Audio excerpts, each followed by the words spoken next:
번째 게 어디쯤이냐? 몇 단원이냐? 어부사시사 1-1 1-2 2단원 2단원 한번 보자. 1단원이 문학의 기능과 원리네? 문학의 정서적 미적 기능. 여기는 문학의 내용과 형식? 네. 그러면 결국은 시조 같은 경우는 3장 6구 45자 내외라는, 그 다음에 3, 4조 사음부라는 형식이 내용에 어떤 영향을 주는가 이런 게 시험 포인트가 될 수도 있는데 교과단님이 그렇게 내지는 않을 것 같고. 자, 일단 어부사시사 한번 보자. 여기 나와 있는 것만 4개니까 내수 자체에 대한 포인트가 있는지 한번 쭉 읽어볼게. 읽어보고 나서 한번 포인트만 한 서너 개 잡아볼게. 어부사시사 윤선도 춘사 1. 앞개에 안개 걷고 뒷매에 해 비친다. 뱉더라 뱉더라. 밭물은 거의 뛰고 난물이 밀어온다. 지욱총 지욱총 어서와. 강촌 온갖 고지 먼 빛이 더욱 좋다. 그 다음에 하사2가 나와있네. 연잎이 밥 사두고 반찬을 한 장만 마라. 다 들어라 다 들어라. 청양잎은 써있노라. 녹사이 가져오냐. 지욱총 지욱총 어서와. 무심한 백군한 내 존난가 제 존난가. 세 번째는 추사 2가 나왔네. 쉬국에 가을이 드니 고기마다 살져있다. 다 들어라 다 들어라. 만경딩파에 슬까지 용여하자. 지욱총 지욱총 어서와. 인간을 돌아보니 뭐도록 더욱 좋다. 그 다음에 동사 4. 간밤에 눈갠 후에 경문이 달랐고야. 이어라 이어라. 앞이 난 만경률이 뒤에 난 천처복산. 지욱총 지욱총 어서와. 선견가 불견가 인간이 아니로다.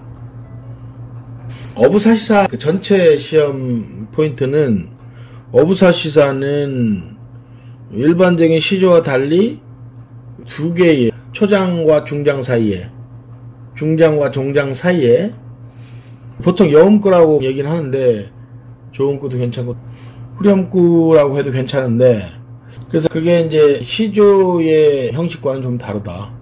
그러니까 어부사시사는 그야말로 시조가 가지는, 원래는 시조는 시절 가조의 준말이란 말이야. 시절 가조의 준말은 무슨 소리냐면, 시절 가조, 오히려 문학보다는 노래 쪽에 포인트를 두고 있다.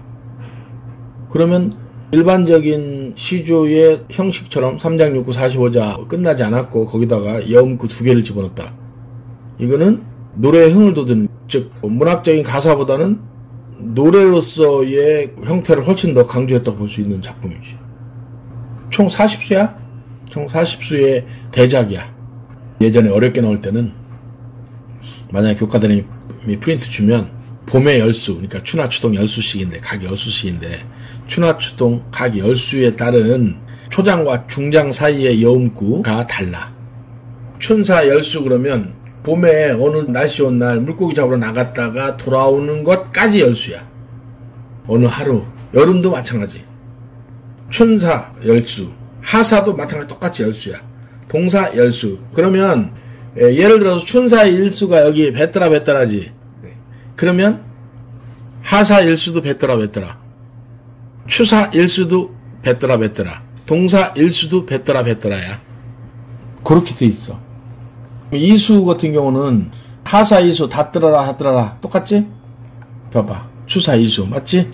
다 들어라 다 들어라. 열수는 똑같아. 아침에 출발해서 나오는 거 똑같아. 시간은 똑같은데 뭐만 다른 거야? 계절만 다른 거야. 봄의 하루, 여름의 하루, 가을의 하루, 겨울의 하루. 요게 포인트야. 근데 그 얘기 안 했으면 뭐 특별한 건 없어. 안 했으면 그것까지 네가 따질 일은 없어. 다만 그렇게 초장과 중장 사이의 여음구는 다르지만 중장과 종장 사이의 지국총 지국총 어서와는 똑같다. 요거는 그야말로 의성어를 그대로 갖다는 거야. 배 노를 젓는 의성어야. 찌기덩 찌기덩 어샤 찌기덩 찌기덩 어샤, 이 소리를 한자로 표시한 거야. 지국총 지국총 어서와. 그래서 요거는 여음구이기도 하지만 실제로는 의성어, 즉 음성 상징어를 그대로 사용했다. 그게 시험 포인트다. 전체 시험 포인트. 관례는 연시조고 총 40수니까 성격은 풍류적, 자연친화적. 충분하지? 제재, 어촌의 자연과 어부의 삶. 주제, 자연 속에서 한가롭게 살아가는 어부의 흥취. 특징, 시간의 흐름, 계절의 변화에 따라 시상을 전개함.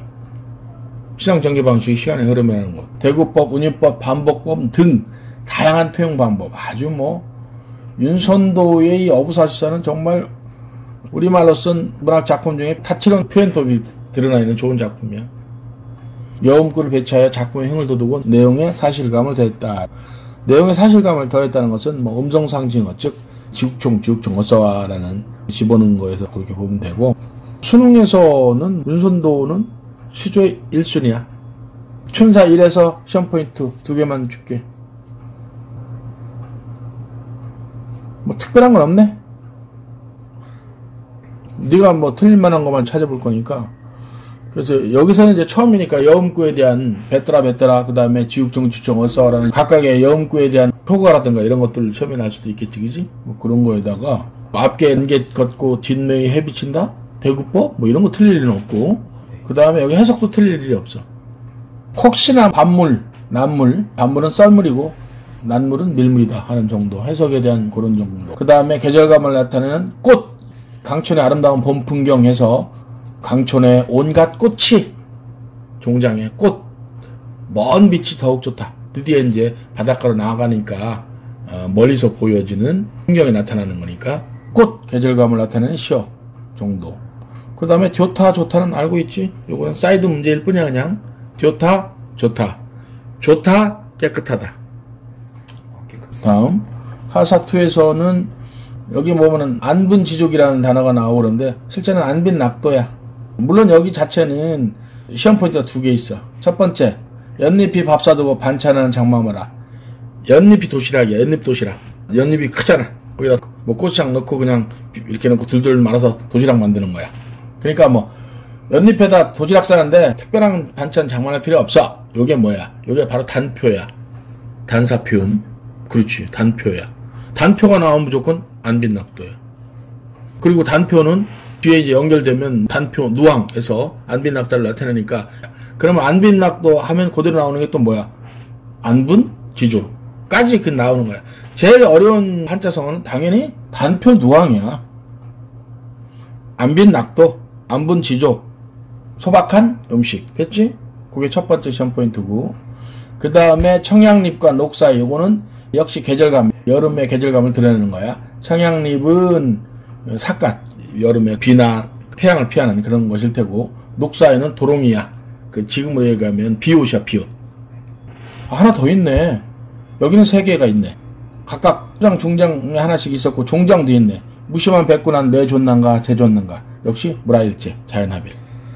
그 다음에 추사2에서는 여기도 2개 정도 있네. 여기 3개 있네. 3개. 초장이 하나 있네. 수국에 가을이 드니 고기마다 살져 있다. 가을의 풍성함, 고기가 기름져 있다, 통통하게 살쪄 있다, 이런 식으로 해서 가을의 풍성함을 얘기한다. 그것까지 시험 포인트까지는 좀 애매하지, 그지? 만경징파에 슬컷 놀아보자. 해석하는 거, 용유하자, 놀아보자, 이런 거. 근데 지난번에 네가 물었던 만경징파, 만경딩파. 만경이 원래 넓은 들판이다. 일경이 백이랑이라는, 그렇지? 백만이랑의 넓은 들판이다. 그래서 백만이랑의 넓은 들판과 같은 부드러운 잔잔한 파도의 바다, 이런 정도니까 이미 이 속에 비유법이 들어가 있다. 그 다음에 인간을 돌아보니 멀수록 더욱 좋다. 이거는 속세를 멀리하고자 하는 그런 태도다. 그래서 태도 시험이 나오는 거야. 반대되는 게 뭐냐면 여기 너무 아름다워 하면서 일부러 꽃잎을 흘려보내서 사람들에게 알려준다는 거, 이런 것과는 반대되는 태도야. 답 지문에 따라서 난이도가 결정된다. 다음 동사4에서는 초장에는 그냥 해석만 하면 되고, 눈이 왔네.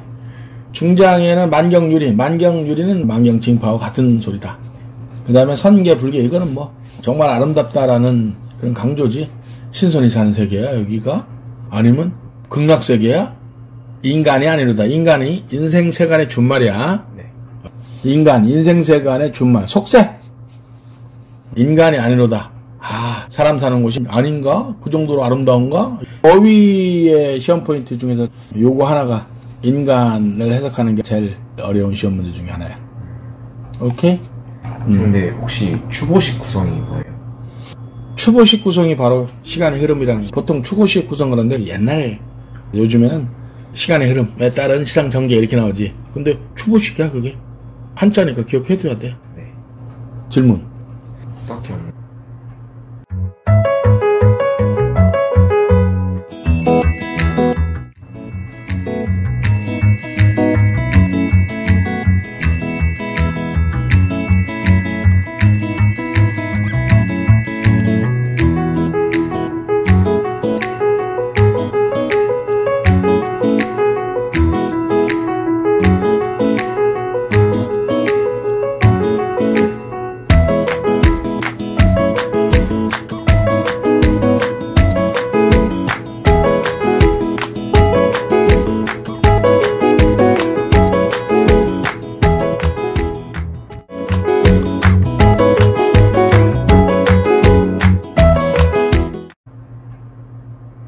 다음 뭐지? 다음은 소설가 구보시 1일인데 이거는 내용 읽어보면서 하면 될 것 같아요. 소설가 구보시의 1일 박태원 건데 작품 개관 갈래 하나 보면서 시험 포인트 잡아줄게. 네. 뭐 내용은 내용대로 보면 되는 거니까. 갈래 현대소설, 모더니즘 소설, 세태소설, 심리소설. 요 중에서 이제 시험 포인트는 모더니즘 소설이야. 모더니즘 소설 중에서도 초현실주의라 그래서 슈리레알리즘. 이게 바로 초현실주의 소설이야. 슈리레알리즘 소설이야. 의식의 흐름의 기법을 사용했던 그때 소설에 잠깐 있었던 작품군이야. 얘는 이 작품이 쓰여진 1930년대의 서울의 일상을 보여주는 세태 소설이기도 하고, 모더니즘하고 심리소설이 합쳐진 게 바로 소설가 구보시의 일일의 특징이야. 얘는 어떤 시상 전개를 가지고 있지? 내면의 현실. 의식의 흐름. 의식의 흐름대로 가는 게 모더니즘 소설과 심리소설이 합쳐진 거야.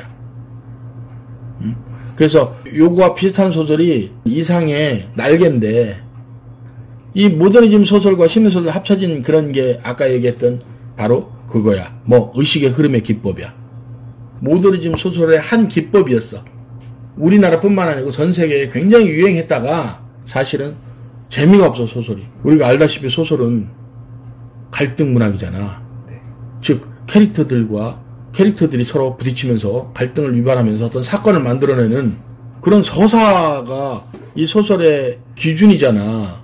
그런데 소설가 구보시의 일일처럼 이렇게 의식의 흐름의 기법으로 써주면 사건이 없어. 그러니까 독자들이 처음에는 낯설어서 좀 봤는데 너무 재미가 없어. 금방 없어졌어. 소설가 구보시의 일일은 1930년대 신문학계에 우리 조선의 문학이 들어와서 활성화될 시기에 하나의 소설 유파에 해당했기 때문에 이렇게 자주 등장한다. 소설가 구보시의 일일이 요즘에 와서는 그때 당시의 세태를 보여주는 세태 소설로서 더 가치를 가지고 있는 편이다. 그 다음에 성격은 심리적이고 잔철적이고 묘사적이다. 1930년대 어느 날 서울 시내.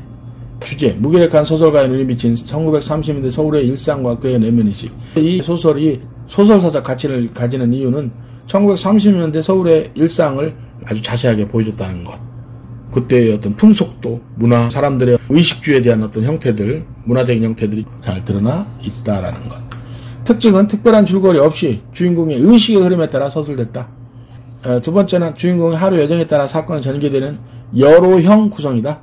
그 다음에 세 번째는 당대 서울의 모습과 세태를 구체적으로 보여준다. 오히려 포인트는 여기 세 번째 있을 것 같다. 그래서 이 작품을 볼 때도 의식의 흐름이라는 개념 때문에 소설이 인과관계가 형성이 잘 안 돼.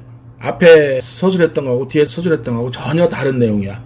즉 앞에는 어떤 사물을 보고 있거나 상황을 보고 있는데 갑자기 머릿속에서 옛날 게 생각나면 다시 옛날 그냥 들어가 버려.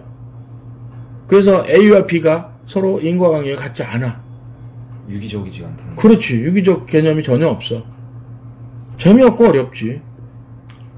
그래서 아마 문제도 그렇게 크게 저기 하지는 않을 거야. 이 작품 개관에 따른 거에 의해서 움직여질 것이다.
다음. 2-2요.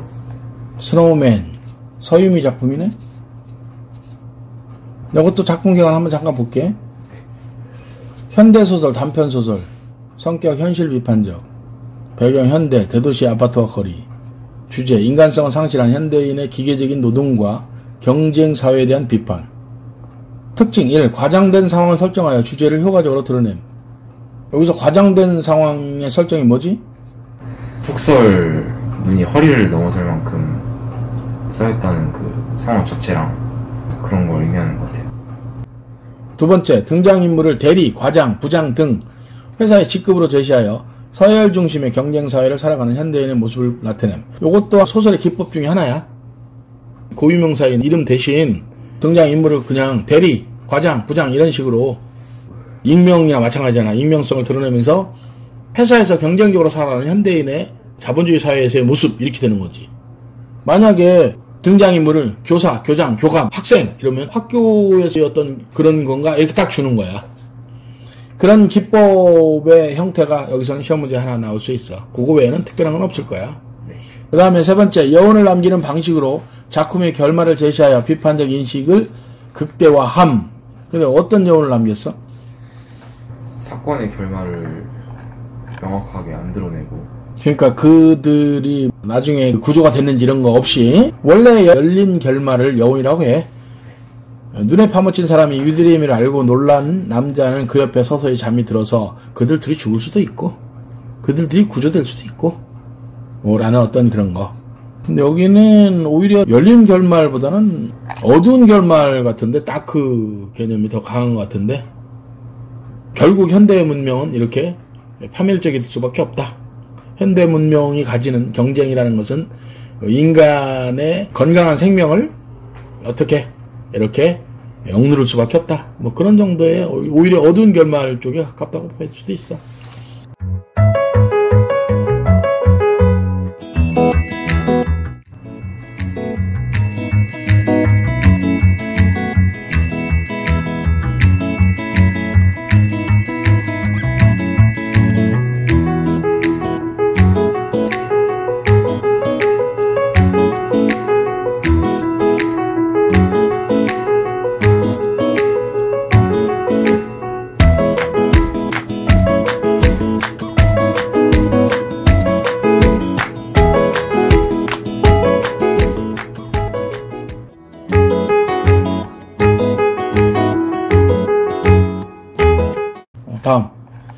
다음 작품이 나는 고양이로 태어나리라. 황인숙. 이 다음에 나는 고양이로 태어나리라. 윤기 잘잘 흐르는 까망 얼룩 고양이로 태어나리라. 사뿐사뿐 뛸 때면 커다란 까치 같고 공처럼 둥글릴 줄도 아는 작은 고양이로 태어나리라. 나는 툇마루에서 졸지 않으리라. 사기 그릇에 우유도 핥지 않으리라. 가시덤불 속을 누벼 너른 들판으로 나가리라. 거기서 들쥐와 뛰어놀리라. 배가 고편 살금살금 삼세대를 덮치리라. 그들은 놀라 후다닥 달아나겠지. 아하하하. 폴짝폴짝 뒤따르리라. 꼬마 참새는 잡지 않으리라. 할딱거리는 고놈을 아빠라 툭 건드려 놀래 주기만 하리라. 그리고 곧장 내달아 제일 큰 참새를 잡으리라. 이윽고 해는 기울어 바람은 스산해지겠지. 들쥐도 참새도 가버리고 어두운 벌판에 홀로 남겠지. 나는 돌아가지 않으리라. 어둠을 핥으며 낯가리를 찾으리라. 그 속은 아늑하고 집단 냄새 훈훈하겠지. 훌쩍 뛰어올라 깊이 웅크리리라. 내 잠자리는 달빛을 받아 은은히 빛나겠지. 혹은 거센 바람과 함께 찬비가 빈 번판을 쏟아낼지도 모르지. 그래도 난 털끝 하나 적시지 않을걸. 나는 꿈을 꾸리라. 놓친 참새를 쫓아 밝은 들판을 내딛는 꿈을. 작품 개관 잠깐 볼게. 자유시, 서정시. 성격 낭만적, 의지적, 감각적. 제재 고양이. 주제 편안하고 안락한 삶을 거부하고 자유로운 야생의 삶을 소망함. 특징 1. 시적 화자의 소망을 고양이의 모습을 통해 간접적으로 드러냄. 2. 특정한 어미, 리라, 갯지 등을 반복적으로 사용하여 운율을 형성함. 3. 의성어와 의태어를 활용하여 고양이의 모습이나 행동을 생동감 있게 묘사함. 이 작품의 시험 포인트는 사실은 이게 낮은 수준의 문명 비판이야. 원래 문명 비판시로 봐야 돼. 현대 문명에 대한 거부의식 같은 경우를 살짝 집어넣은 거야. 그래서 앞에 나오는 스노우맨하고 같이 엮어서 이 작품이 여기에 들어있는 거야. 그런데 보통 그냥 읽을 때는 그 사회에 갖추는 기존의 구조들, 신선하지 못한 그런 구조들이 나를 압박하는 것에서 벗어나리라, 자유를 찾으리라, 이런 것처럼 보이지만 그런 거는 원래 인간의 기본적인 형태야. 원시시대에도 자기 삶을 탈출하려고 늘 노력했고 지금도 자기 삶에서 탈출하려고 늘 노력하는 거야. 그렇게 보면 이 시는 그런 대로의 또 가치도 있겠지만 이 시는 낮은 수준의 문명 비판이라고 봐야 돼. 과연 그 고양이를 기르고 가꾸는 것들이 무엇냐는 거지. 그 틀이. 그 틀을 이 작품에서는 나는 고양이로 태어나리라 해서는 보여주지는 않지만 사실은 그 틀이 문명이야. 그래서 인간성과 이런 것들이 피폐해져가는 그런 삶을 조장해주는 문명을 비판하는 거라고 보면 돼. 그래서 그 인간성을 말살하는, 즉 개인과 개인 또는 인간과 인간의 정서적 유대감을 파괴하는 이곳에서 탈출하고 싶은 거야. 그렇게 되면 나머지는 너무 쉬워. 읽는 대로 돼. 그냥 특별한 거 없어. 뭐. 그래서 이제 그런 어떤 전체적인 이 작품의 의도를 파악하는 것이 혹시 이 작품의 킬러 문제의 한 문제가 될 수도 있다.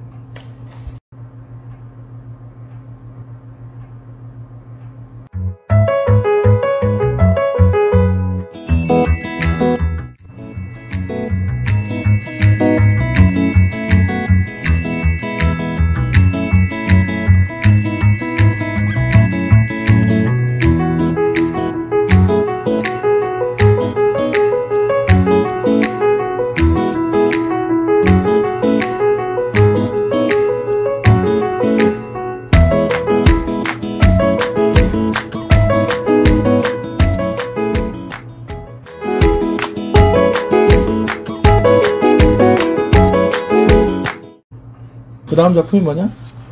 난소궁. 난소궁도 작품 개관으로 정리해보자.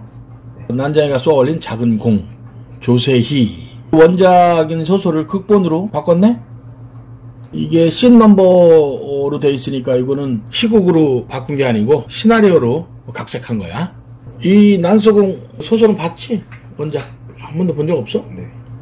사실 우리나라 소설 중에서 사람들한테 많이 읽힌 그 베스트셀러들이 여러 가지 있잖아. 네. 그 중에 베스트 오브 베스트에 해당하는 게 바로 난소궁이야. 우리나라가 80년대에 노동운동이 완성되거든. 그 시점에 있어서 거의 성경과 같은, 온 세상 사람들이 자기 옆에 끼고 다니는 성경과 같을 정도. 이 난소궁은 그때 당시에 노동자 계층에게는 거의 법전과 같은, 헌법 법전과 같은 그런 책이었다. 하나의 소설이 이 정도의 영향력을 발휘할 수 있을까? 라는 거에도 거의 1, 2위를 차지하는. 조세희는 원래 신문 기자였거든. 그래서 점심시간을 이용해서 이 작품을 썼다라고 알려줬고, 결국 이 작품으로 인해서 필화, 국내에서는 살 수가 없어서 도망갈 정도로 아무것도 아닌 작품인데 그만큼 영향력이 컸던, 그리고 산업화 사회에서 일어나는 부조리에 대한 또 어떤 계급 갈등 이런 것들이 정말 적나라하게 드러내놓은 그런 작품에 해당한다.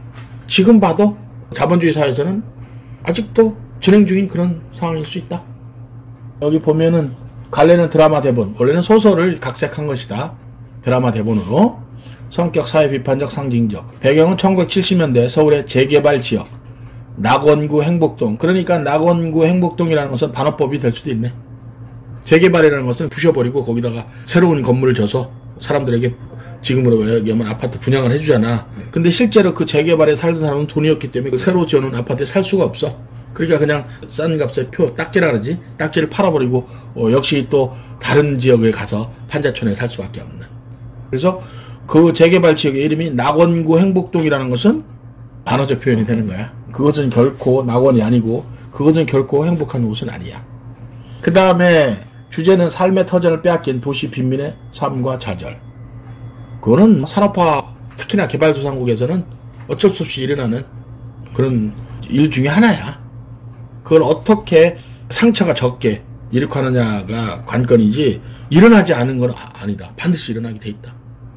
그래도 우리는 이제 이런 거를 딛고 지금 세계 10위에 엄청난 저기서 발표한 거는 뭐 8위권이라고 벌써 보더라고. 우리가 10에서 12 사이 왔다 갔다 했잖아.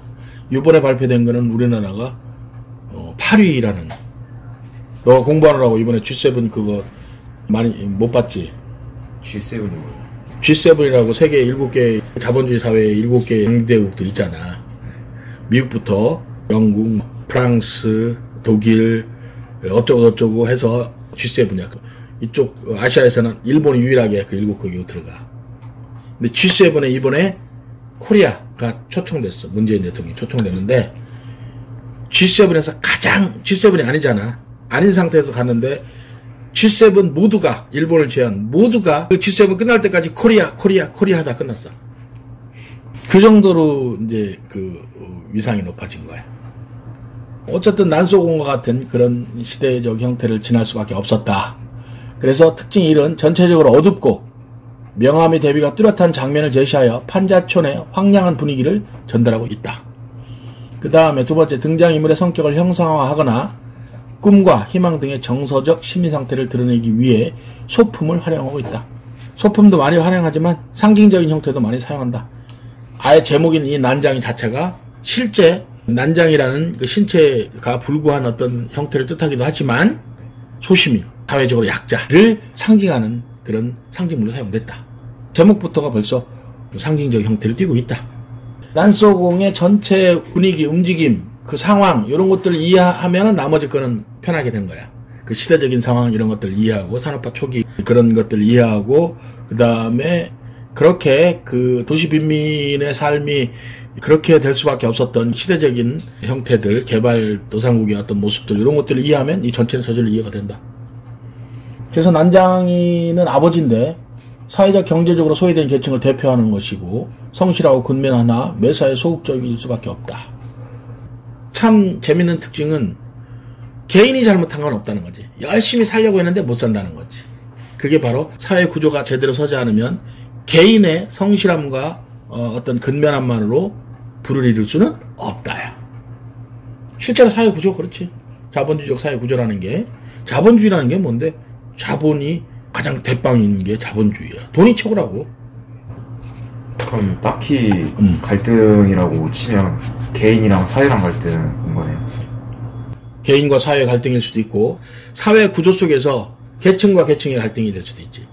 지금이야 뭐 부자와 가난한 자, 자본이 있는 자와 소시민 이렇게 얘기하지만 예전으로 따지면 뭐 부르주아와 프롤레타리아 그런 거잖아. 그래서 공산주의가 프롤레타리아 혁명에 의해서 공산주의가 되는 거잖아. 자본가들을 전부 부르주아를 전부 없애고 뭐 이런 거. 근데 여기는 어쨌든 계층과 계층의 갈등이라고 보면 되고, 즉 부에 가까운 계층과 빈에 가까운 계층의 갈등으로 볼 수도 있고, 또는 그런 사회 구조가 가지는 사회와 개인의 갈등이라고 볼 수도 있고. 그러나 이거는 엄밀하게 따지면 사회와 개인의 갈등은 아니야. 그 개인은 바로 소시민 전체를 뜻하니까. 도시빈민 전체를 대표하는 거야. 그래서 맨 앞에 이런 게 돼 있잖아. 아버지, 사회적 경제적으로 소외된 계층을 대표함. 그렇지? 그 사회 속에서 낮은 계층을 대변하는 게 바로 난장이야. 그러니까 사회와 개인의 갈등 이러기는 조금, 이건 사회 구조 속에서 이루어진 도시 빈민 전체와 쉽게 얘기해서 빈민층과 부층, 부유층이 딱 나오진 않지만 기득권 계층과 소외된 계층의 갈등이라고 보면 돼. 그래서 가장 좋은 말은 기득권 계층과 소외된 계층, 뭐 이런 정도가 제일 그래도 좀 정화된 말이라고 볼 수 있겠네. 그런 식으로 끌고 나가면 돼. 나머지는 다. 이거 여기서는 질문 없어?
다음에 4단원으로 가야 돼. 4단원. 시조 3편. 포인트 2개씩만 잡자. 시조 3편 중에 첫 번째 작품. 춘산의 눈녹인 바람. 우탁 작품이네. 춘산의 눈녹인 바람. 건뜻 풀고 간디 없다. 잠깐 빌어다가 불리고자 말이 후이. 귀 밑에 해묵은 서리를 녹여볼까 하노라. 작품 개간 보면서 포인트 잡아볼게. 갈래 평시조. 성격 낙천적, 달관적, 영탄적.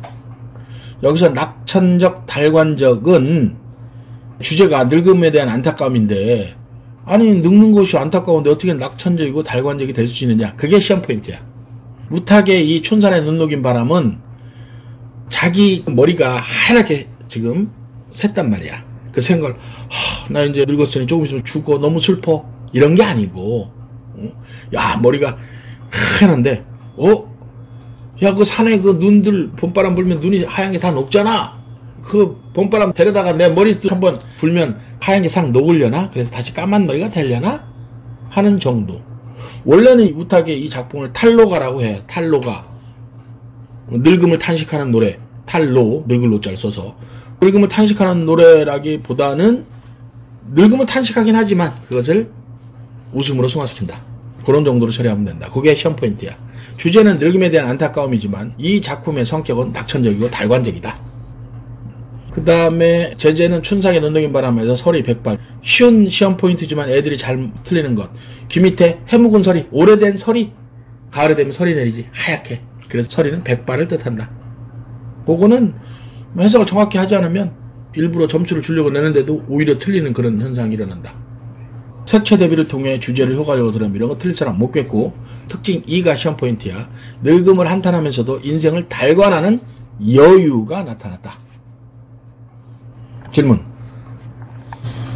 이거 선경후정 시조의 원래 구조가 선경후정이 가장 베이스로 깔려있는 그런 거예요? 아니, 뭐 선경후정이라는 것은 원래 우리 게 아니고 한시 거예요. 사행시가 많아. 한시는 앞에 이행이 선경, 먼저 경치나 상황을, 그리고 뒤에 그거에 대한 후청, 정서 또는 느낌 이런 걸 적어주는 것이 대부분인데, 그게 이제 한시에서 시조로 많이 왔어. 그리고 우리가 글을 쓸 때 대부분이 느낌부터 얘기하고 아름다운 경치를 보여주고 이러진 않지. 일반적으로는 선경, 먼저 경치를. 이때 경은 경치도 되고 상황도 된다. 그 다음에 후정, 후에 정서를, 즉 느낌, 깨달음, 감탄 이런 것들이지. 그래서 일반적으로 선경, 후정은 시험 문제 포인트가 아니고 거꾸로 선정, 후경이 시험 포인트겠지. 선정, 후경인 그런 작품이 있다. 그러면 그게 시험 포인트야. 그치? 일반적인 건 다르기 때문에.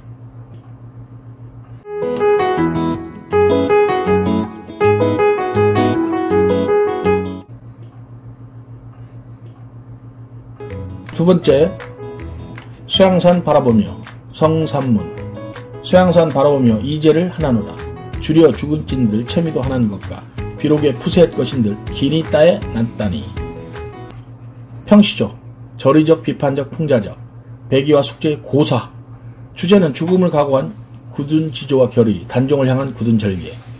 특징 1. 중의적, 서리적 표현을 통해 대상에 대한 비판 의식을 비유적으로 드러냄. 여기서 중의적 시험 포인트지. 여기서는 수양산은 당연히 중의적 표현이다. 중국의 수양산과 단종을 폐위시킨 수양대군, 즉 세조를 뜻한다.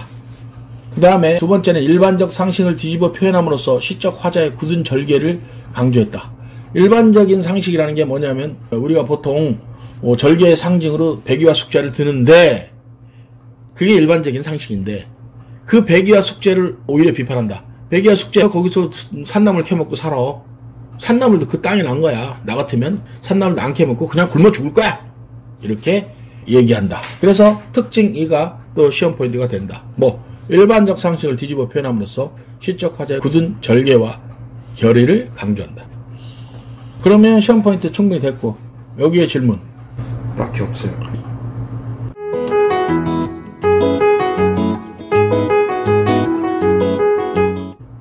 그 다음에 홍랑 몇 보들 가래 걷고.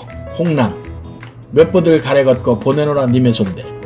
자신한 창밖이 심거 두고 보소서. 밤비에 새잎꽃 나거든 날인가도 너기 쇼쇼. 홍랑은 기생이죠. 평시적, 감상적, 애상적, 여성적. 제재는 맷버들, 이별. 주제는 이별의 정한. 특징 1은 자연물을 매개로 임에 대한 시적 화자의 마음을 표현함. 두 번째는 도치법을 사용하여 시적 화자의 섬세한 감정을 효과적으로 드러냄. 요거 시험 포인트 되겠네. 도치법. 님에게 보내노라야. 보내노라 님에게가 아니고. 그래서 맷버들 가래 꺾고 님에게 보내노라. 이렇게 해서 요 부분 도치법. 쉬운 거지만 잘 틀릴 수 있는. 또 하나. 님의 손대를 정확하게 어떻게 해석하느냐지. 님의 손대는 님에게야. 님의 손에게가 아니다. 그래서 님의 손대 잘라. 일부러 주는 건데 애들이 다 틀려. 오히려 이런 데 틀려. 님의 손대는 님에게다.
다음 3인곡이요.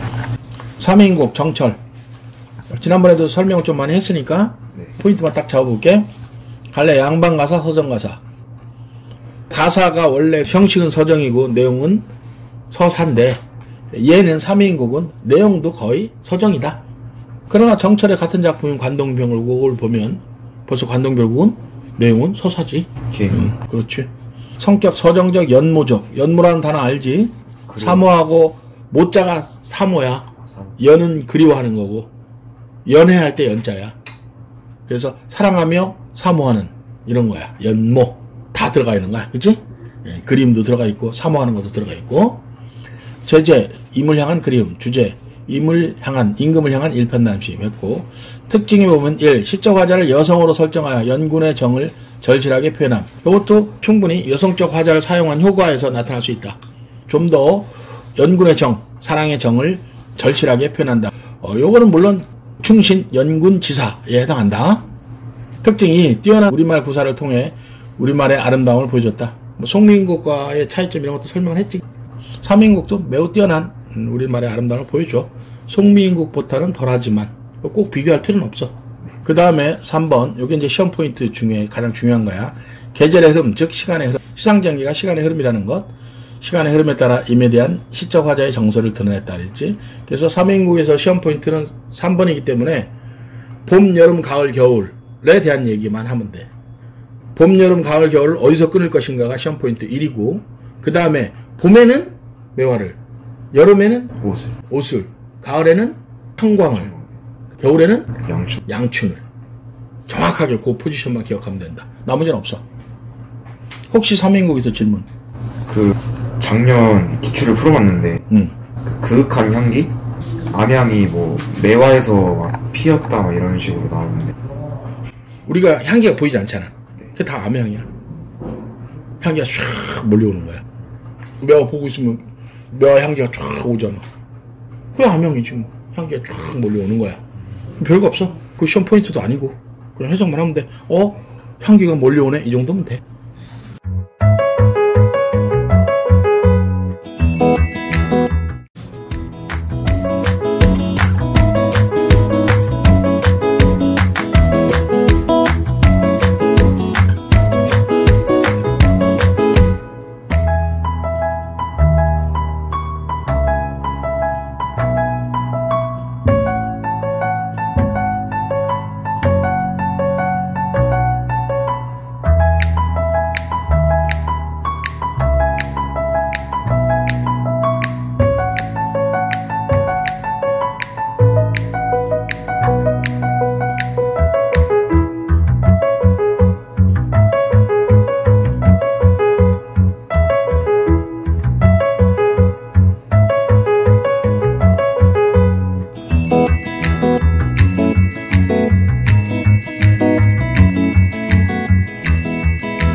어이 못 오던가 작자미상 어이 못 오던가 무삼일로 못 오던가 너 오나는 길에 무쇠로 성을 쌓고 성 안에 담 싸고 담 안에 집을 짓고 집 안에 두지 놓고 두지 안에 궤를 놓고 그 안에 너를 필자형으로 결박하여 놓고 쌍배목 걸쇠에 금거묵 자물쇠로 수기수기 잠가 간대 내 어이 그리 못 오던다 한 해도 12달이요 한 달 30날에 날 보러 올 할 리 없으라.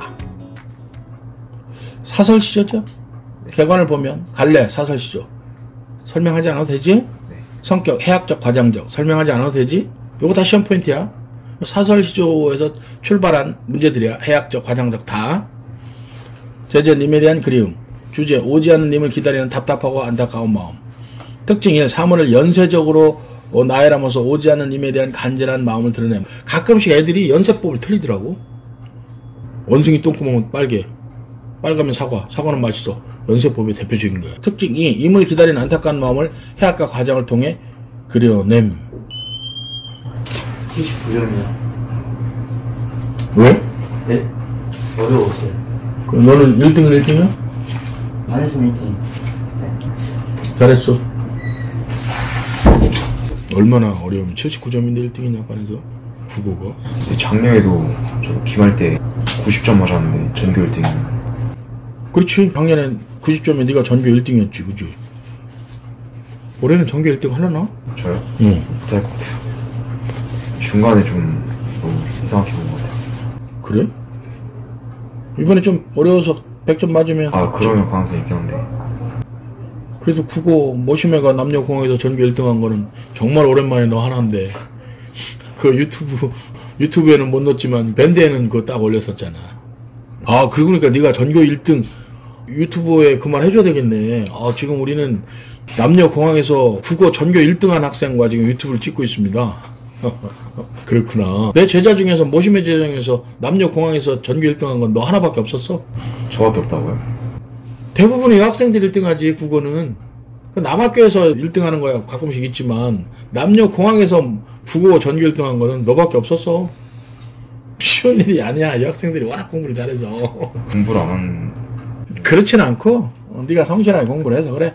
요런 때는 너를 또 띄워줘야지. 평상시 같으면 뭐 맞아 니네 학교 애들이 공부를 못해서. 여기는 그런 정도로 충분히 포인트가 됐다.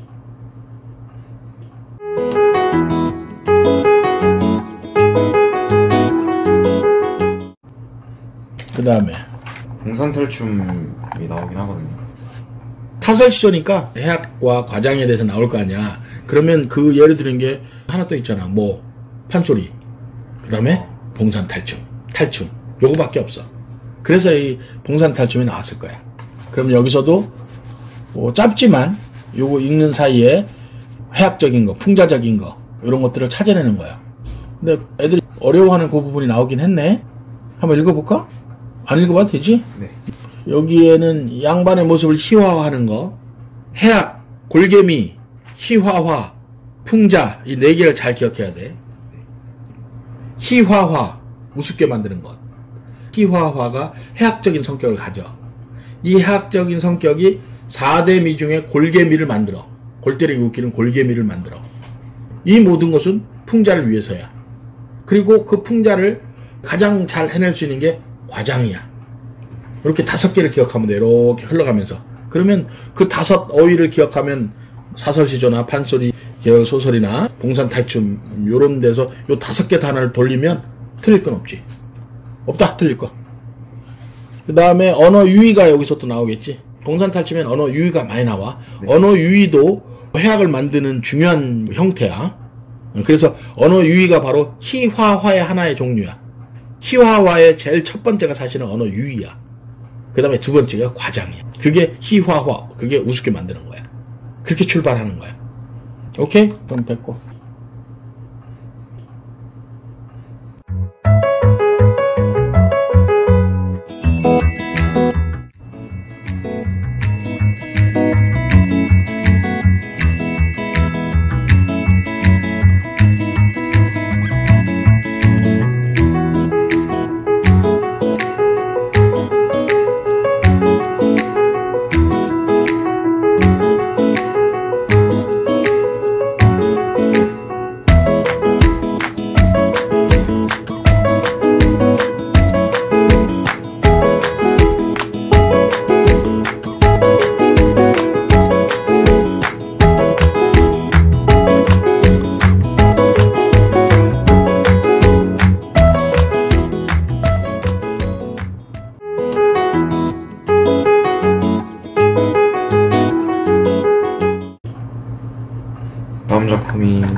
초혼이라는 작품이거든요. 초혼 김소월. 산산이 부서진 이름이여. 허공 중에 헤어진 이름이여. 불러도 주인 없는 이름이여. 부르다가 내가 죽을 이름이여. 심중에 남아있는 말 한마디는 끝끝내 마주하지 못하였구나. 사랑하던 그 사람이여. 사랑하던 그 사람이여. 붉은 애는 서선 마루에 걸렸다. 사슴의 무리도 슬피 운다. 떨어져 나가 앉은 산 위에서 나는 그대의 이름을 부르노라. 서름에 겹도록 부르노라. 서름에 겹도록 부르노라. 부르는 소리는 비껴가지만 하늘과 땅 사이가 너무 넓구나. 선체로 이 자리에 돌이 되어도 부르다가 내가 죽을 이름이여. 사랑하던 그 사람이여. 사랑하던 그 사람이여. 초혼은 김소월 작품 중에서도 가장 격정적인 작품이다. 아주 격렬한 정서를 보여준다. 갈래는 자유수 서형시고 성격은 전통적, 민요적, 격정적, 애상적, 감상적. 민요적은 민요조의 3, 4, 5조의 3음보 또는 7호조의 3음보 민요조를 가지고 있기 때문에 민요적이라고 했고, 격렬한 정서를 표현했기 때문에 격정적. 애상적은 아무래도 이별이니까 이별 중에서도 사별이야. 그러니까 슬플 애자가 쓴 거야. 애상은 센티멘탈이니까. 감상적 똑같은 얘기고, 제재 임과의 사별, 주제 사별한 님에 대한 간절한 그리움. 특징 1. 전통 상례에서 죽은 사람의 영혼을 불러들이는 초혼의식. 초혼의식이 이제 마지막으로 죽은 사람의 혼을 불러서 마지막으로 보고 싶은 사람 보고 가게 하라는 그런 의식이야. 망구석 설화를 소질했다는 것은 어디 있냐면 맨 끝에 있어. 선체로 이 자리에 돌이 되어도 부르다가 내가 죽을 일이며 선체로 이 자리에 돌이 되어도. 그게 망구석 설화야. 돌 모티브야. 망구석 모티브라고 해. 돌 모티브. 기다리다가 박재상의 부인이 돌이 된 거야. 거기서 망부석 설화로 했다. 그거는 시험 포인트에 해당한다. 그 다음에 두 번째, 삼음부와 민요적 율곡을 형성했다. 아까 얘기했지. 이것도 시험 포인트야. 그 다음에 반복, 영탄, 과장 등 다양한 표현 방법을 사용해서 격렬한 정서를 드러냈다. 이렇게 되는 거야. 김소월은 우리가 알다시피 우리나라 시인 1번이야. 진달래꽃이라는 그야말로 전설적인 작품도 있고, 그 다음에 아주 격정적인 초혼이라는 이런 작품도 있다. 물론 김소월은 일찍 요절한 시인이기도 해. 32에 요절을 해. 일찍 사망을 하는데 결혼도 일찍 했어. 전통적인 방식의 결혼을 해서 일본 유학도 잠깐 다녀왔고 이렇게 했던 시인인데, 이 초혼만큼 격렬하게 사랑했던 사람이 과연 소월이 형한테 있었느냐. 소월 연구가들이 찾을 수가 없었던 거야. 결국 소월의 초혼에 나오는 이 대상은 어떤 여인이 아니고 조국이다. 우리 민족이다. 우리 민족과 사별한 거야. 일제에 의해서 사별된 그런 작품으로 보면 이게 너무 쉽게 이해가 된다. 그가 왜 이렇게 격렬한 정서를 보였는가? 그건 당연하지 않아? 일제 시대에 가장 뛰어난 지성인 중에 한 명이었는데 그의 작품이 전부 민요 쪽으로 이별의 정한을 슬프게 읊었는 것 같은데, 그 이별에 정한 모든 것이 사실은 그 대상이 우리 민족이었다라는, 그러면 너무나 쉽게 소월의 그 격정적인 작품들이 이해가 된다. 처음에도 뭐 엄청나죠? 산산이 부서졌고 허공 중에 헤어졌고 불러도 주인 없고, 주인 없는 이름이 어디 있습니까? 주인 없는 이름이 있죠. 뭐 식민지, 조선 아니죠. 식민지 조선이지 조선이 아니죠. 주인이 없는 이름입니다. 그 다음에 마음속에 남아있는 말 한마디. 이 부분이 또 시험 포인트예요. 심중에 남아있는 말 한마디는 끝끝내 마주하지 못하였구나. 사랑한다는 말. 요게 바로 우리가 얘기하는 회한입니다. 회한. 회한은 수능에서도 좋아하는 시험 문제고 킬러 문제입니다. 그러면 회한에 1, 2, 3, 4, 5번은 각각 그 유명한 시들이 있어요. 회한 문제 본 적 없어요? 요거는 킬러 문제입니다. 초원의 최고 킬러 문제입니다. 서정주의 기촉도, 머리칼 인양 베어서 신이나 삼아줄 걸, 신발도 못 삼아주고 인물 떠나보냈어요. 회한, 후회하면서 한탄스러워하는 거야. 세 번째 연도 시험 포인트가 있네요. 붉은 해는 떨어지는 해는 저녁이라는 시간적 배경을 통해 죽음의 이미지를 애상적 분위기 느끼게 한다는 거, 이런 것들. 이거는 중요한 시험 포인트는 아니지만 사슴 자체는 늘 시험에 날 수 있는 뭐 감정이입 시험 포인트입니다. 그 다음에 여기가 또 시험 포인트예요. 떨어져 나가 앉은 산 위에서 나는 그대의 이름을 부르노라. 이게 바로 화자의 현재 위치고 님과의 거리감을 느끼게 합니다. 어쩌면 님은 벌써 저승에 갔죠. 나는 이승입니다. 이승과 저승의 거리감입니다. 그래서 여기 나오네요. 그 다음 연결된 시험 포인트입니다. 하늘과 땅 사이가 너무 넓구나. 땅은 이승입니다. 현실입니다. 하늘은 저승입니다. 죽음의 세계입니다. 너무 넓죠. 그 다음에 아까 얘기했던 돌 모티브 시험 포인트입니다. 여기는 시험 포인트 참 많네요. 많습니다.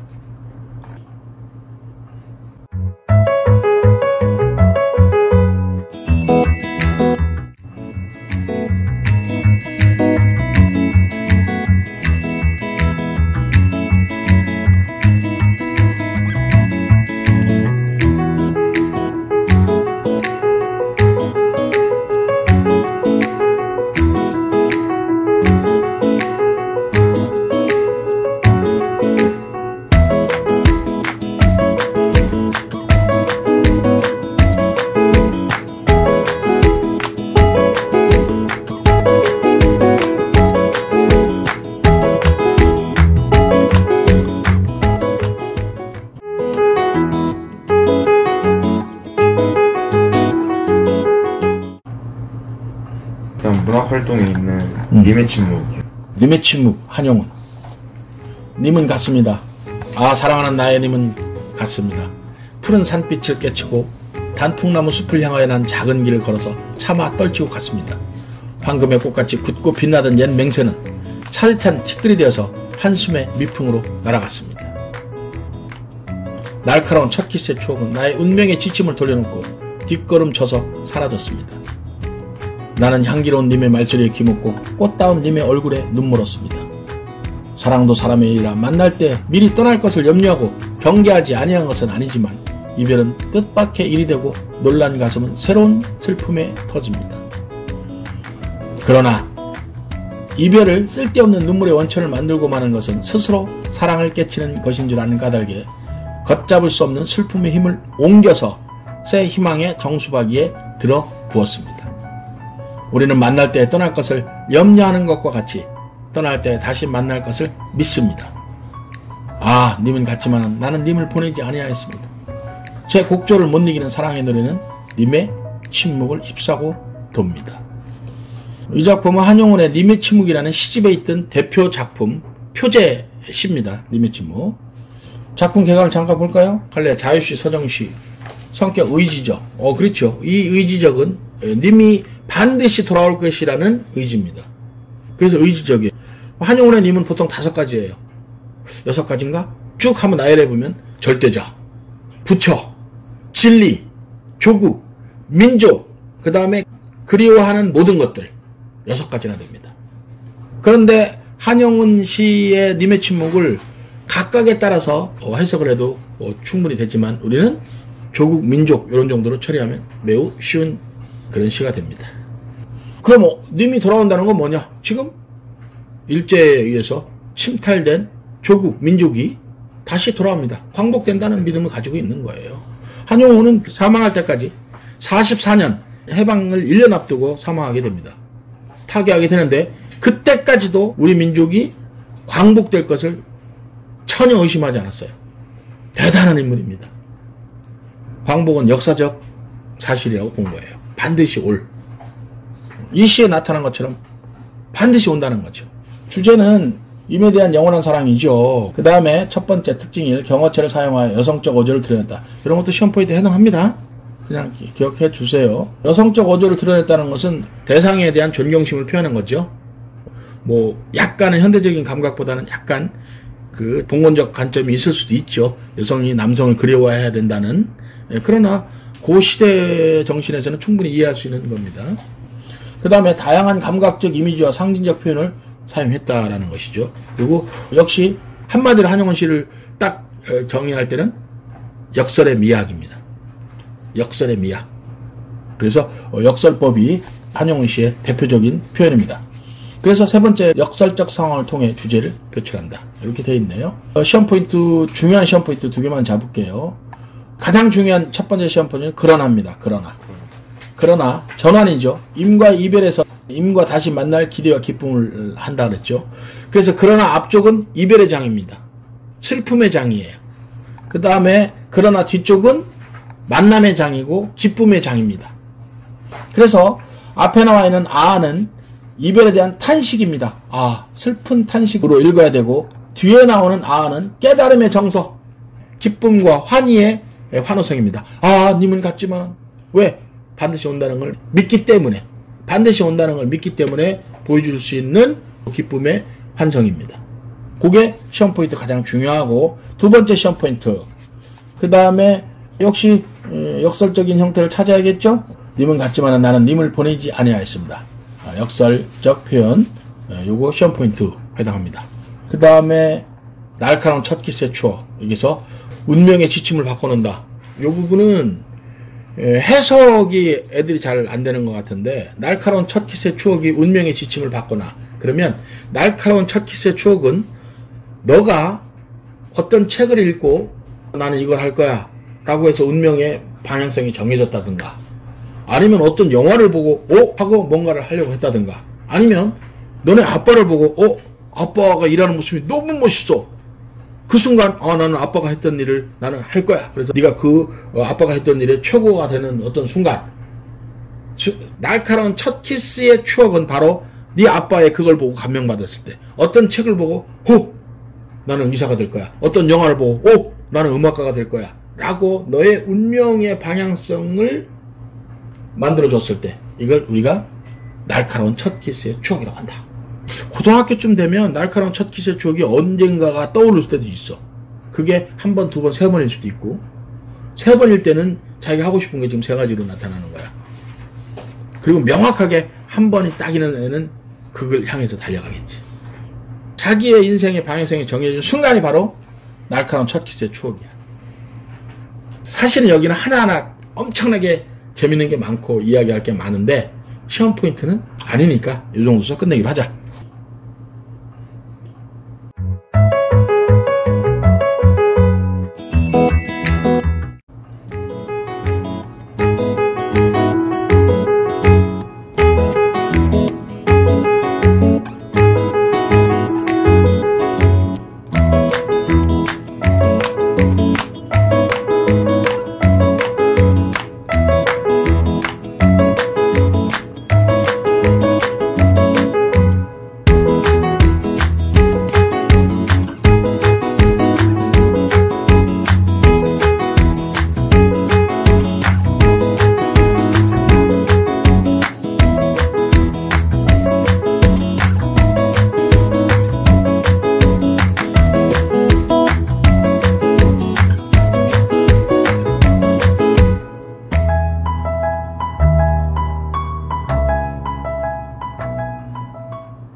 다음 원고지라는 작품.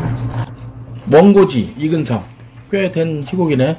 작품 개관만 처리해서 시험 포인트 2개만 잡자. 갈래 현대 희곡. 부조리극. 부조리극이라는 게 뭐야? 사회 부조리에 대한 사회 비판 연극을 부조리극이라고 해. 부정부패가 있는 사회가 부조리한 사회야. 맞지? 그 다음에 꼭 부정부패가 아니더라도 인간의 존엄성을 해치는 사회라든가, 또는 현대 문명이 너무 발달함에 따라서 기계보다 인간을 더 우습게 본다든가, 인간의 정서적 유대감을 우습게 보는 그런 사회도 부조리한 사회야. 여기서는 그런 게 다 들어가 있겠지. 가장 편한 게 문명 비판 극, 이게 부조리 극 그러면 편해. 여기서는 문명 비판 극이야. 즉 인간성을 상실한 기계처럼 살아가는 현대인의 삶의 모습을 보여준다. 원고지에서는 그걸 일부러 극대화시킨다. 여러 가지 과장된 어떤 장치를 사용해서. 그게 시험 포인트야. 성격은 반사실적, 서사적, 풍자적, 실험적, 반어적. 그래서 사실보다는 과장해서 상징적 장치를 많이 사용한다. 예를 들어서 철쇠를 몸에다가 주렁주렁 매단단 말이야. 쉽게 생각해서 큰 체인이라고 보면 되겠네. 그런 것들 시험 포인트지. 그러니까 반사실적이지. 그 다음에 제재, 어느 중년 교수의 일상. 주제, 인간성을 상실한 현대인의 기계적 삶에 대한 풍자. 특징 1. 특별한 사건 전개 및 뚜렷한 갈등 양상이 드러나지 않음. 물질 문명이 승한 현대 사회를 보여주니까 사람과 사람 사이의 갈등보다는 현상을 그대로 보여주는 게 잘 드러나겠지. 그 다음에 두 번째, 무대장치, 소도구, 인물의 대사와 행동 등이 희극적으로 과장되어 표현함. 여기서 희극적 과장, 아까도 얘기했잖아. 과장은 희극성을 불러일으켜, 그지? 희화화를 본다고. 과장되어 있지만 실제로 이 희곡은 비극이라고 봐야겠지. 비극에 해당해. 인간의 비극적 모습이야. 카타르시스, 정화작용이 희극보다는 비극이 강하다는 거지. 비극이 바로 비장미를 주기 때문에. 아리스토텔레스의 시학이 있어. 아리스토텔레스의 시학에는 시학 자체가 연극에 대한 이론인데 미학 이론에 해당하는데 거기도 비극론이 주로 이루어. 물론 이야기 좋아하는 사람들이 거기에 비극론 말고 희극론도 있었는데 어떻게 하면 희극을 극대화시킬까라는 이론도 있었는데 아니야, 거기까지 들어가면 네가 너무 어려워서 안 돼. 여기서 끝.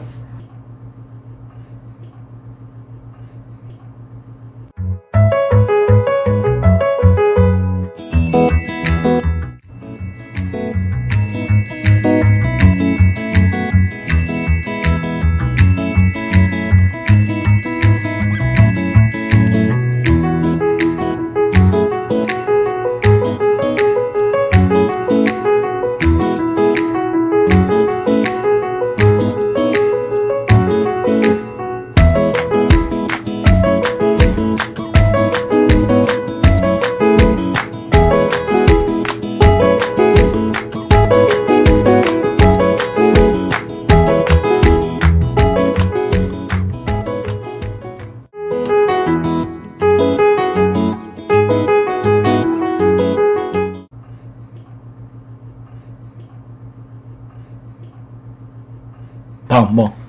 벼라는 작품. 벼, 이성부.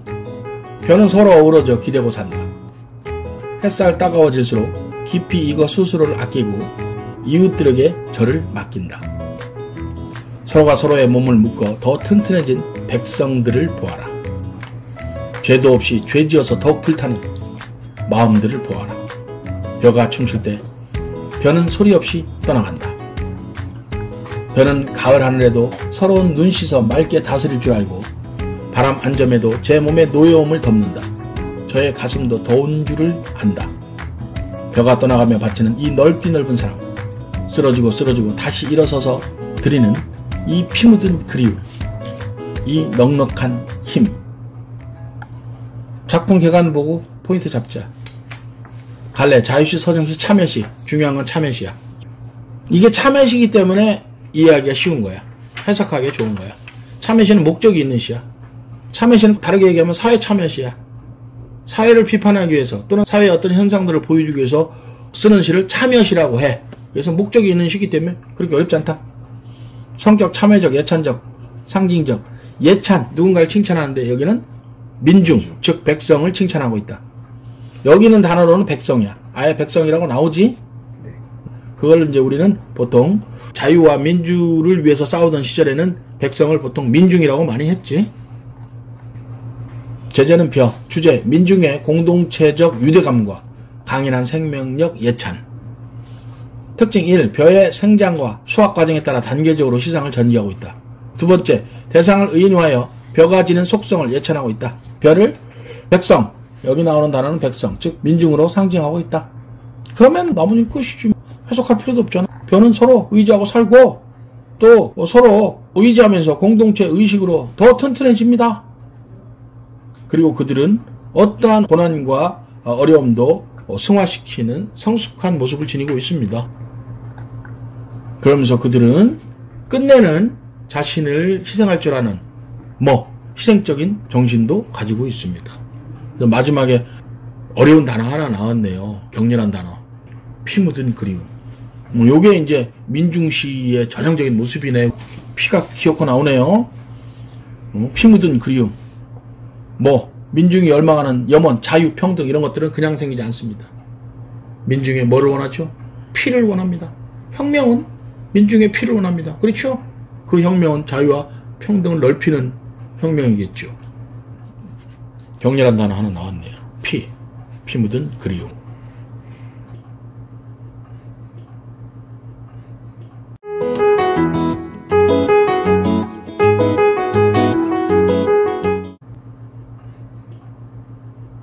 그 다음 뭐죠? 김수영의 눈은 살아있다. 떨어진 눈은 살아있다. 마덩이에 떨어진 눈은 살아있다. 기침을 하자. 젊은 시인이여 기침을 하자. 눈 위에 대고 기침을 하자. 눈도로 보라고 마음 놓고 기침을 하자. 눈은 살아있다. 죽음을 잊어버린 영혼과 육체를 위하여 눈은 새벽이 지나도록 살아있다. 기침을 하자 젊은 시인이여 기침을 하자. 눈을 바라보며 밤새도록 고인 가슴의 가래라도 마음껏 뱉자. 자유시 서정시 비판적, 의지적, 상징적. 상징은 과연 눈이 무엇을 상징하는가? 기침을 뭘 상징하는가? 라는 거지. 제재는 눈. 주제는 순수하고 정의로운 삶에 대한 소망과 부정적 현실의 극복 의지. 이것도 뭐 부조리한 사회에 대한 저항이네요. 특징 1. 뭐뭐 하자라는 청유형의 문장을 사용하여 순수한 삶에 대한 강한 의지를 드러냈다. 이런 건 기억해야 되겠네요. 그냥은 잘 안 보이네요. 중요한 시험 포인트네요. 두 번째는 눈과 기침의 대비를 통한 고도의 상징적 수법을 통해 주제를 부각한다. 그렇죠? 그래서 여기선 눈은 당연히 순수함, 참된 가치를 상징합니다. 눈은 정화를 시켜주는 대상이에요. 눈에다가 기침하는 행위를 하면 눈이 그걸 정화시켜주는 그런 존재입니다. 대단한 존재네요. 그런 가치를 상징합니다. 기침을 하자. 기침을 하는 행위는 기침이 이제 가래가 나오는 거니까 가래는 불순한 것이라고 봐야 되겠네. 그래서 기침을 하자는 불순한 것을 뱉어내는 행위인데 이 불순한 게 내 마음속에 있는 소시민적 사고야. 그 다음에 그 어떤 두려워하는 마음 그런 것들이야. 그런 것들을 뱉어냄으로써 지성인으로서 가치를 가지게 되는 그런 형태를 띠게 된다. 그 다음으로 가는 게 바로 김수영의 폭발하는 시야. 지성인의 행동 양식. 드디어는 소시민성을 넘어서서 행동하는 지성인으로서 희생적 지성인으로서의 역할을 하게 되는 그런 과정을 갖게 돼. 그 중간 단계에 있는 시가 이 김수영의 눈이야. 그래서 시험 포인트는 아까 얘기했던 눈과 기침을 하자라는 상징성이야. 요거 두 개면 나머지는 필요 없어.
청로로도 나온다고 했는데 으로 한번 보자.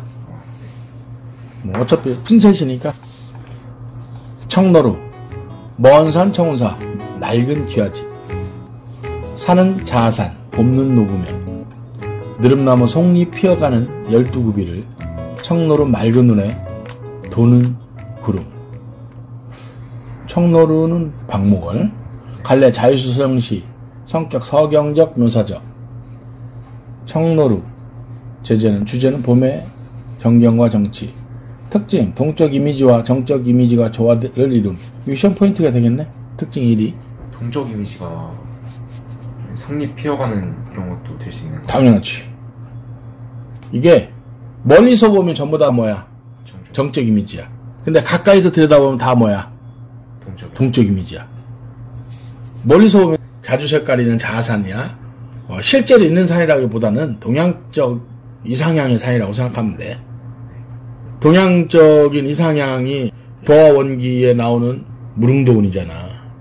동양의 이상향의 산은 무릉도원이야. 무릉도원은 복숭아꽃이 피어있는 아름다운 산이란 말이야.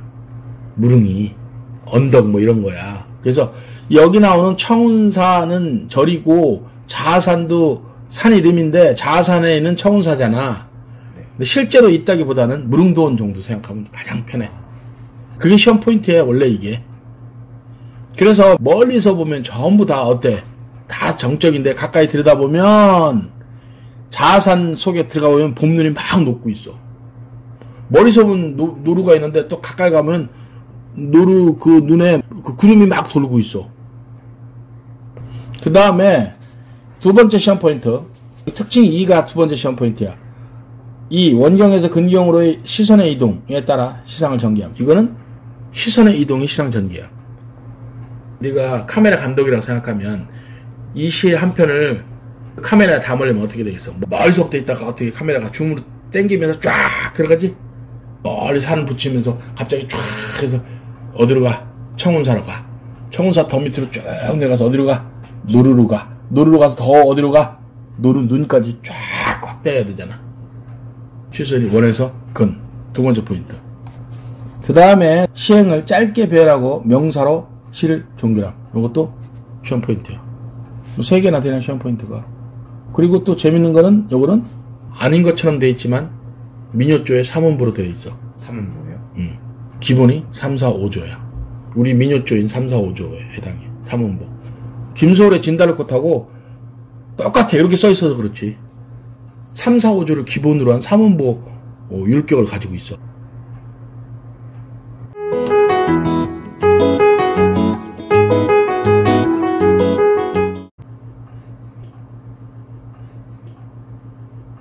다시 느티나무가 나왔죠. 다시 느티나무가 신경림. 고향집 앞 느티나무가 터무니없이 작아 보이기 시작한 때가 있다.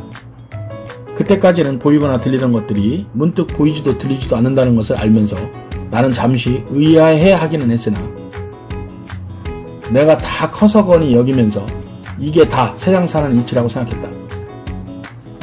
오랜 세월이 지나 고향을 갔더니 고향집 앞 느티나무가 옛날처럼 커져 있다. 내가 늙고 병들었구나. 이내 깨달았지만 내 눈이 이미 어두워지고 귀가 멀어질 것을 나는 서러워하지 않았다. 다시 느티나무가 커진 눈에 세상이 너무 아름다웠다. 눈이 어두워지고 귀가 멀어서 오히려 세상의 모든 것이 더 아름다웠다. 시가 좀 어렵네요. 왜 어려울까? 나이 먹어서 써서 그래. 너무 나이 먹고 썼어. 그래서 젊은 사람들 이해하기 조금 어려운 부분이 있네. 시 전체는 그렇게 어렵진 않아요. 어렸을 때는 너도 초등학교 때 운동장 엄청 커 보였잖아. 지금 가면 조그만 보이지? 그렇죠. 네가 다시 또 나이 먹어서 늙어서 가보면 정겹고 다시 커져 있겠지? 끝! 그거야. 자유시 서정시 성찰적 고백적 고향집 앞 느티나무. 주제는 사물의 인식 변화를 통한 삶의 성찰.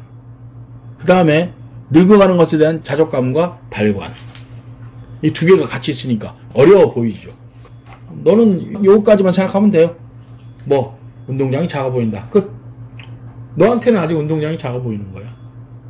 근데 그 뒤에 거는 좀 이야기는 좀 있으면 이해가 되겠지만, 그래서 특징은 당연히 시험 포인트네. 시간의 흐름에 따라 시상을 전개하고 있다.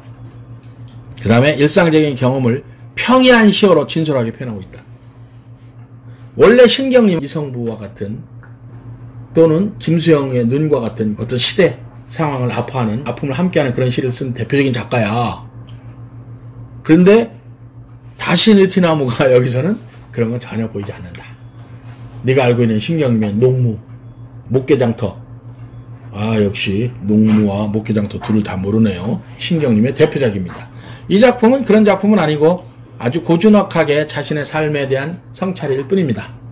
그래서 약간 이해하기는 어렵지만 시험 포인트는 없습니다. 뭐 이런 거 있잖아. 내가 알고 싶었던 모든 것들은 유치원에서 다 배웠다.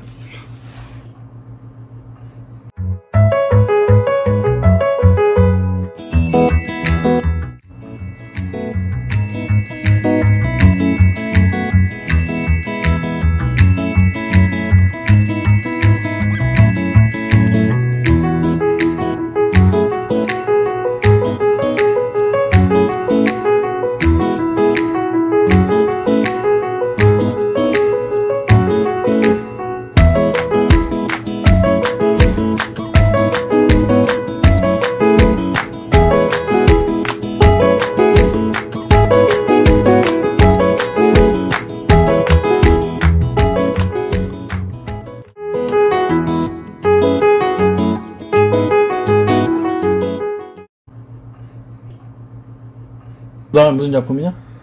저녁에 김광섭. 저렇게 많은 중에서 별 하나가 나를 내려다본다.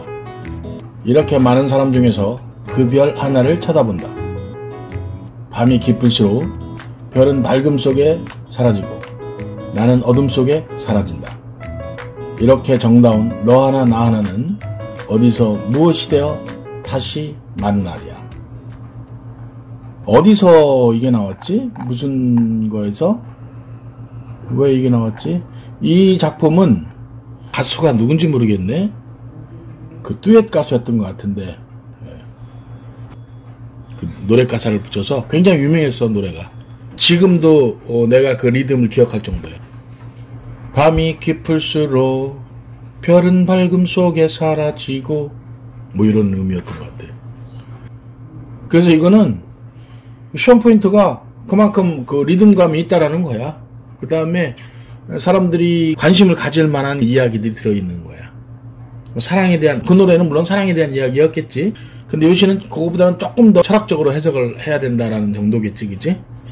그래서 개관을 잠깐 보면 어려운 건 없으니까. 갈래 자유시 서정시 성격 관조적 사색적 상징적 해서 관조라는 단어가 나왔네. 여기서 관조라는 거는 완전하게 대상에서 떨어진다 이런 것보다 무언가 한 발짝 떨어져서 애정 가득한 눈으로 본다 하는 정도. 그런 관조야 여기서는. 완전히 초월적인 어떤 존재로서 내려다보는 그런 게 아니고 원래 관조라는 게 여러 가지가 있거든. 그래서 관조라는 것은 좀 떨어져서 고즈넉하게 아주 기분 좋은 얼굴로 내가 사랑하는 사람을 고즈넉하게 쳐다봐도 관조적이 될 수도 있어. 그런 정도의 수준의 관조라는 단어다. 그 다음에 제재는 별이고 주제는 인간 존재에 대한 깊이 있는 내면 성찰. 서로 존재 확인하는 김춘수의 꽃. 꽃을 위한 서시. 내가 너의 이름을 불러주었을 때 너는 나에게로 와서 꽃이 되었다 라는 것과 같은 존재 확인에 대한 인식. 그래서 여기도 주제가 인간 존재에 대한 깊이 있는 내면 성찰. 이렇게 됐다. 왜? 그렇게 많은 사람 중에서 그 별이 나를 보잖아.